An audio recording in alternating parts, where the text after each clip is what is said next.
Hi guys, and welcome back. And today in this lesson we're going to continue with electrolysis, but we're going to look at how we can extract metals with electrolysis. And in particular we're going to look at why we might use electrolysis for extracting metals, the process in which we extract aluminium in particular by electrolysis, and why we don't use it to extract all the metals that we use in everyday life. So, for thousands of years before we developed electrolysis, all metals were extracted from their ores by heating with carbon, except for one which was found native or in its pure form in the Earth's crust. Have a little think and have a little guess at what you think that might be. And the answer is gold. So gold was the one that was found as its pure ore, as pure metal. But generally they were extracted by heating them with carbon. And it worked because carbon was more reactive than those metals. Okay, so we've got the reactivity series, which you will have learnt about in year 9, and the metals are less reactive than carbon, and that means the carbon could steal the oxide part away from the metal to make carbon dioxide and a pure metal.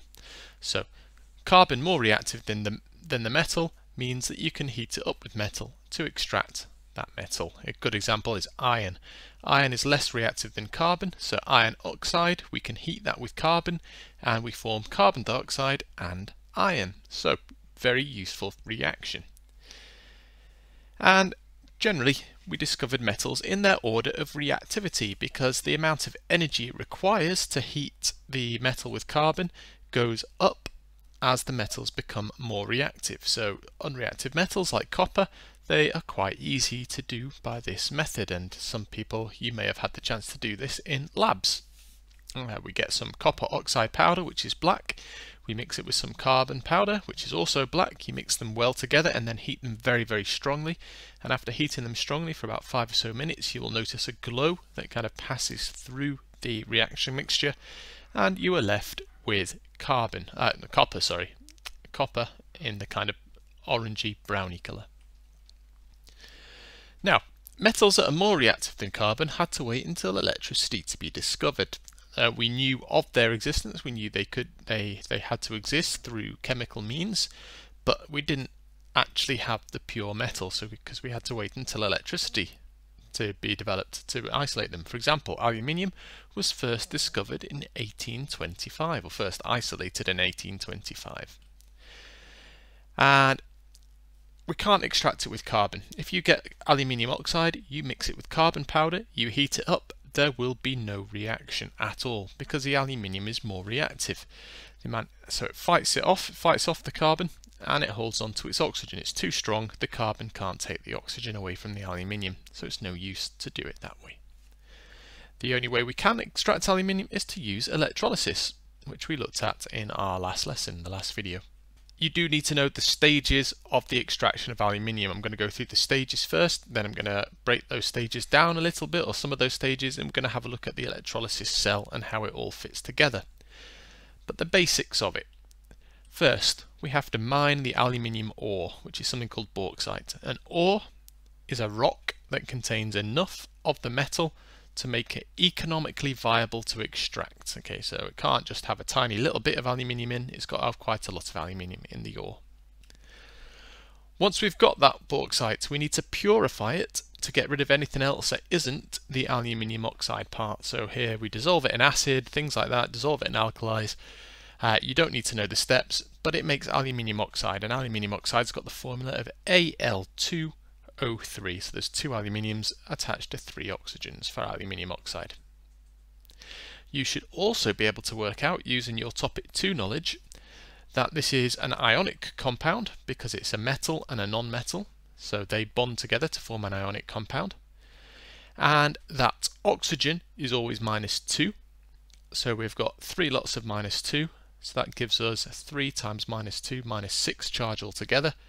So have a little go and see if you can work out what the charge on the aluminiums are going to be. So we've got a -6 charge, the aluminiums have got to balance out that charge, and there's 2 of them, so they should be +3 each. Okay. The third step though in the extraction of aluminium is we need to dissolve that aluminium oxide in molten cryolite. Now cryolite is another form of aluminium ore. It's not quite as pure as aluminium oxide, as a bauxite, sorry, but it melts at 900 degrees, or it will dissolve aluminium oxide, the bauxite, at 900 degrees when it's molten. And this is an important step because it lowers the costs of making the aluminium. Once you've dissolved the aluminium oxide in the molten cryolite, you insert the carbon electrodes into the molten mixture, and you electrolyse the aluminium oxide to give aluminium and oxygen. And the formula for that reaction is 2 aluminium oxides make 4 aluminiums plus 3 O2s. The last step is you tap off that pure molten aluminium, and then you can cool it down and make bars out of it and send it to wherever it needs to be used for whatever it needs to be used for example your aluminium drinks can that you might have in front of you right now. So let's delve into it a little bit more. Aluminium oxide melts at about 2000 degrees Celsius. That requires a lot of energy to do, and a lot of energy makes it very, very expensive. Cryolite is another aluminium ore, and it lowers the melting point of the aluminium oxide to 900 degrees, so it's under half of the original melting point. That is a huge, huge saving in terms of energy and thus money. We need to melt it though. It has to be molten. We can't do it when it's solid because we need the ions to be able to move. So aluminium oxide is an ionic compound because it's a metal and a non-metal. The ions can only move if they are in a liquid form, so either molten or dissolved. Now aluminium oxide doesn't really dissolve, and if it did we wouldn't make pure aluminium because the aluminium would react with the water and we'd end up with aluminium hydroxide. So we need it to be molten, so the ions, the aluminium 3+ and the oxygen 2- can move and carry that current. And here is what our electrolysis cell would look like. Okay, you should make yourself very familiar with this. You should copy this down and make the notes. So this is an aluminium electrolysis cell. We have an outer casing which is probably going to be made out of steel.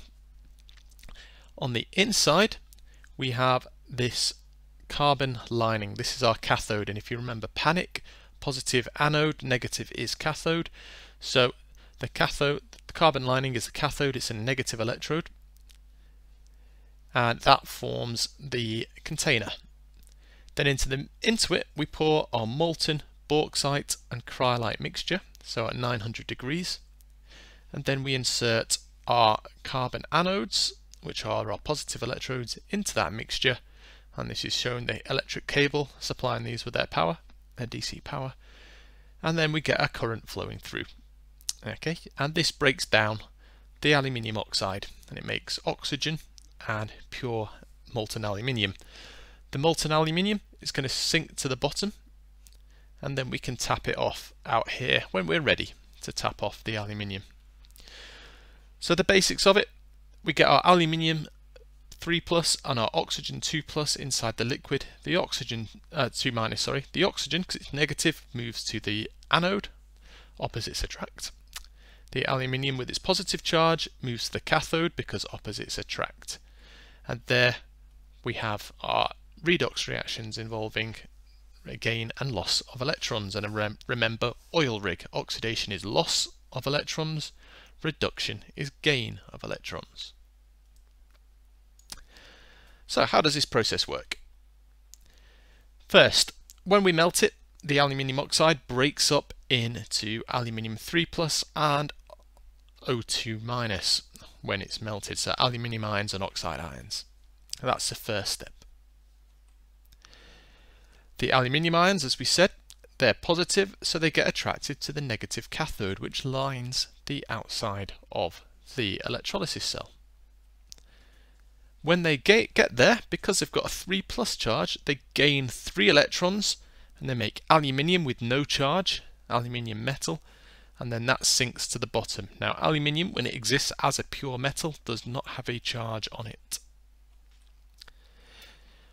The opposite side, the oxide ions, which are negative, they get attracted to the anodes. When they get to the anodes, they lose 2 electrons, they give up the electrons into the anodes to complete the circuit, and 2 oxygen atoms, oxygen atoms, combine to make oxygen gas, O2.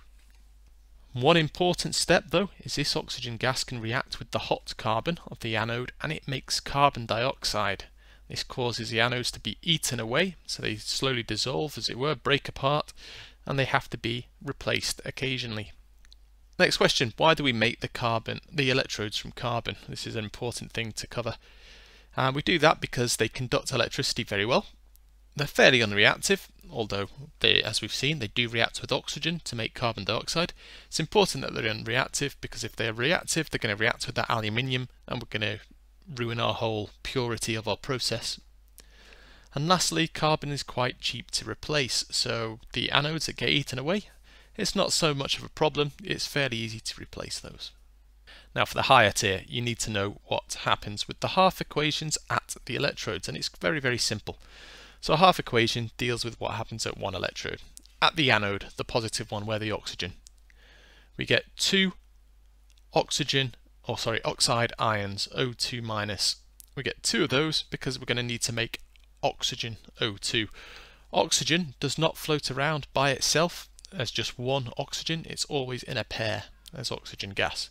So two oxide ions form O2 plus 4 electrons, because each one of these has got a 2 minus charge, and an electron has got just 1 minus charge. So we've got 2 times 2, so that's 4 minus charge on our oxide ions. So we need to have 4 minus on this side, and there it is in our 4E minus. At the cathode, the aluminium has got a 3 plus charge.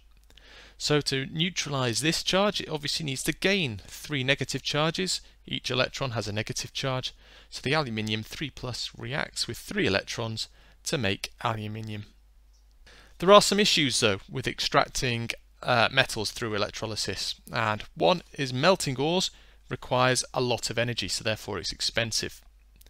Also, generating the current needed to make electrolysis happen at a reasonable rate is also requiring a lot of energy, so it's very expensive. So it's cheaper, much cheaper, to use a blast furnace and heating it up with carbon if possible, but that's not always possible. But this is why we don't extract iron with electrolysis, because we could get aluminium oxide, we could melt that down, and we could use electrolysis to purify our iron. But instead we use a blast furnace, and the reason is it's much cheaper to use that blast furnace. So, time to summarise. Electrolysis can be used to extract reactive metals from their ores. Metals that are more reactive than carbon. Okay, so you need to know that is the reason why we use electrolysis to extract metals, because it can be used to extract metals that are more reactive than carbon.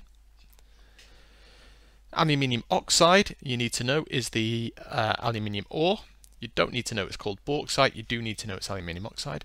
And you also need to know that it's dissolved in molten cryolite to reduce the melting point. And this helps save money. That is also an important part. The electrodes are made out of carbon, you need to know that. And you need to know that's because they conduct electricity well. You also need to know that the positive electrode, which is the anode, panic, remember, needs replacing regularly because it reacts with the oxygen to make carbon dioxide. You also need to know that aluminium is reduced or gains electrons at the cathode to make the aluminium metal. The oxide ions are oxidized to lose electrons at the positive electrode, which makes oxygen gas. And the process is energy intensive and thus expensive. Alright, thank you guys. Please remember to like and subscribe and to share these with anyone who you think might be interested. If you've got any questions, please do feel free to ask. I'm here to help. And make sure you take care, look after yourselves and stay safe. See you soon. Bye bye.